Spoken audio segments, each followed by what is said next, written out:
السلام علیکم میرے پیارے بچوں، کیسے ہو آپ سب لوگ؟ امید ہے آپ لوگ ٹھیک ہوں گے اور بہت بڑھیا کر رہے ہوں گے اپنی اپنی لائف میں۔ آپ کی دیدی کی ہمیشہ کی طرف سے ایک ریکویسٹ ہے کہ آپ لوگ درود شریف پڑھ لیں تاکہ آج کی کہانی کا ہم باقاعدہ آغاز کر سکیں۔ دوستوں، آج کی کہانی بہت انٹرسٹنگ ہونے والی ہے۔ آپ سے ریکویسٹ ہے کہ اینڈ تک ضرور سنیے گا، آپ کو بہت مزہ آئے گا اور آپ کا ٹائم بالکل بھی ویسٹ نہیں جائے گا۔ آپ کی دیدی کی آپ سے ایک اور ریکویسٹ بھی ہے کہ آپ لوگ 5 وقت کی نماز روزانہ ادا کیا کریں، ساتھ قرآن پاک کی تلاوت بامع ترجمہ کیا کریں اور درود شریف کو اپنی زندگیوں کا معمول بنا لیں۔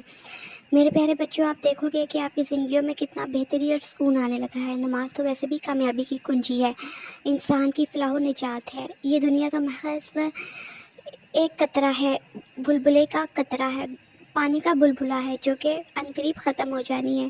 ہمیں آخرت کی تیاری کرنی چاہیے۔ بہت شکریہ۔ بڑھتے ہیں آج کی دلچسپ، منفرد اور خوبصورت کہانی کی طرف۔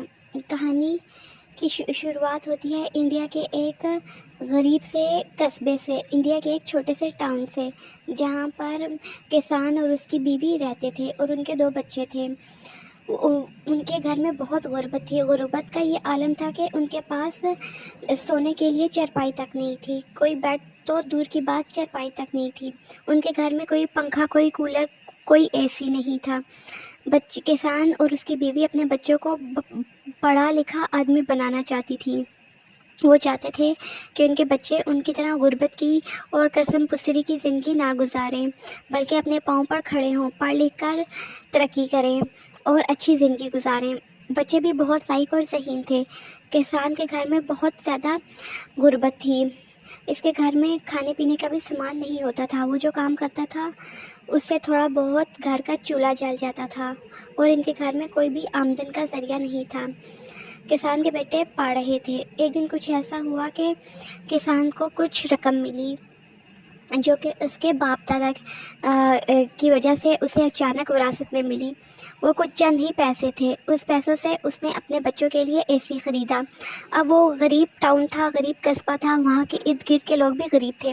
اب مشہور ہو گیا کہ کسان نے اپنے گھر پہ اے سی لگایا ہے۔ اب گاؤں والے اور سارے ارد گرد کے لوگ، محلے والے اس کے گھر اے سی دیکھنے آتے۔ کسان کے بچے اے سی میں سوتے اور پرسکون نیند کرتے اور صبح جا کر اپنے اپنے اسکولوں کو جاتے اور پڑھتے۔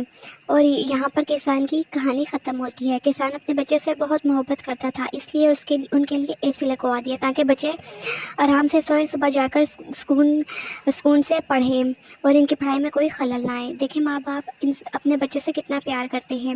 بچوں کو بھی اپنے ماں باپ کی قدر کرنی چاہیے اور بڑھاپے میں انہیں اف تک نہیں کہنا چاہیے۔ ان کے آگے ایک غلام کی طرح رہنا چاہیے، کیونکہ ماں باپ بچوں سے بہت زیادہ پیار اور شفقت سے پیش آئے تھے بچپن میں اور ہمیشہ پیش آتے رہے۔